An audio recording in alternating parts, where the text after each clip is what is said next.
Indian சினிமாவில் நிறைய actors இருக்காங்க, நிறைய விதமான மூவிஸுமே இந்த பண்ணியிருக்காங்கன்னு சொல்லலாம். இங்கே ஒரு சில ஆக்டர்ஸ் மட்டும்தான் அவங்களுடைய உடம்பையும் வறுத்துக்கிட்டு பெரிய வெயிட் லாஸ் ட்ரான்ஸ்ஃபர்மேஷன் வந்து பண்ணியிருப்பாங்க. ஸோ அந்த மாதிரி இருக்கக்கூடிய ஒரு 3 ஆக்டர்ஸை பற்றி பார்த்துடலாம்.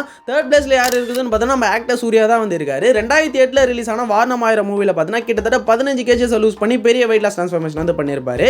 செகண்ட் பிளேஸில் யார் இருக்குதுன்னு பார்த்தோன்னா நம்ம அமீர் கான் தான் இருக்காரு. ஸோ இவரு பார்த்தோன்னா 2016 ரிலீஸ் ஆன தங்கல் அப்படின்ற அந்த ஒரு மூவியில் பார்த்தோம்னா கிட்டத்தட்ட 28 kgs லாஸ் பண்ணி பெரிய வெயிட் லாஸ் ட்ரான்ஸ்ஃபர்மேஷன் வந்து பண்ணியிருப்பாருன்னே சொல்லலாம். ஃபர்ஸ்ட் பிளேஸ் ஆல்மோஸ்ட் வந்து கெஸ் பண்ணியிருப்பீங்க. ஸோ கோட் லைஃப் மூவி தான் 2024 ரிலீஸ் ஆனால் அந்த ஒரு மூவியில் பார்த்தோம்னா நம்ம பிருத்திவிராஜ் கிட்டத்தட்ட 31 kgs லாஸ் பண்ணி பெரிய வெயிட் லாஸ் ட்ரான்ஸ்ஃபர்மேஷன் வந்து கொடுத்துருப்பாருன்னே சொல்லலாம். ஸோ அந்த ஒரு ட்ரான்ஸ்ஃபர்மேஷன் கொடுத்ததுக்காக 18 hours ஒன்ஸ் தான் பார்த்தோம்னா ஃபுட் இன்டேக் வந்து எடுத்திருக்காரு. ஸோ அதுவுமே லிக்விட் ஃபுட் ஐட்டம் அப்படின்ற மாதிரி வந்து சொல்கிறாங்க.